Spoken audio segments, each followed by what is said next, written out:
Hey everyone, hope you're doing well. This one's for the makers out there. I just wanted to share a few tips about using helping hands and doing electronics. So I've only been doing it for a little while, but I found out this awesome tip, which is to use the side of a PC case. See, that's actually a PC case. It's where the power buttons went and all that. And I've screwed in the helping hands onto that.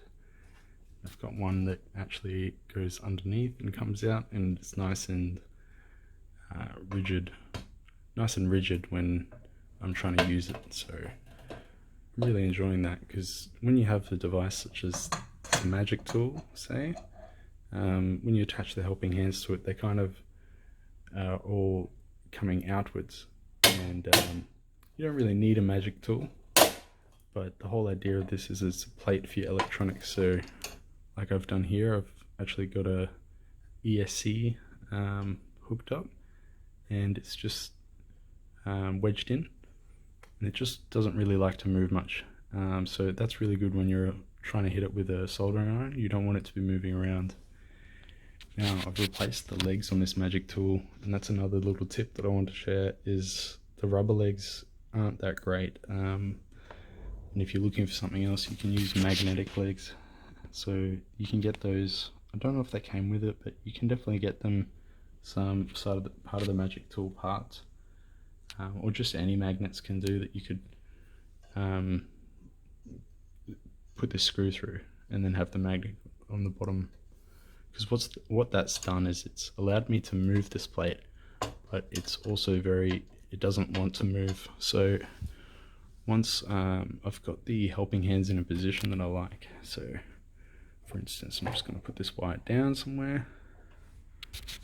It's hard to do because I'm holding the phone, so put that wire down. Let's say that's a really good position for those helping hands, like that's just somewhere I can easily reach. But the ESC is not in a spot. Well, this plate, because it's magnetic, it will move, and you can actually just move it across underneath to where you want to go. Sorry, that's out of focus. There we go. Cool.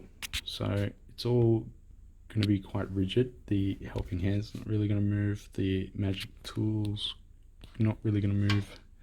I have one hand with the soldering iron. I'm going to actually be leaning on that Magic Tool a bit. Don't worry, I know that that's not positive.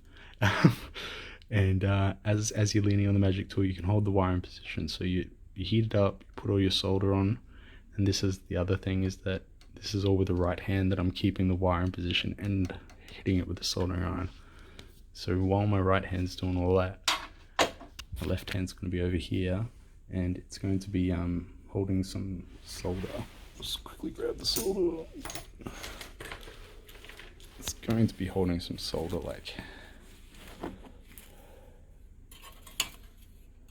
left hand's going to be holding solder on there, and the right hand's going to be hitting it like I was showing.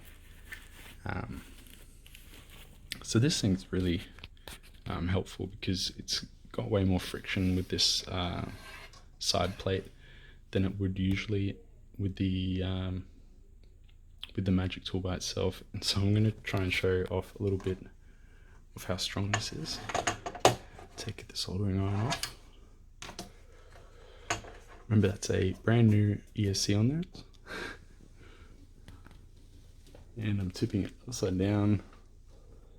Give it a little shake. It's not moving, because that is very strong. The final tip in this video is just to make sure that your helping hands are as close to the end of the wire as possible, because it dissipates the heat into the helping hands and stops the wire from actually starting to melt and the plastic to move up the wire. Thanks for watching. Glad I could share those tips, particularly if you are looking for a really budget option. The CPU case might come in handy, but also in terms of just getting the heat where you want it and the wire where you want it. I've been finding this really useful and taken away a bunch of frustrations. See ya.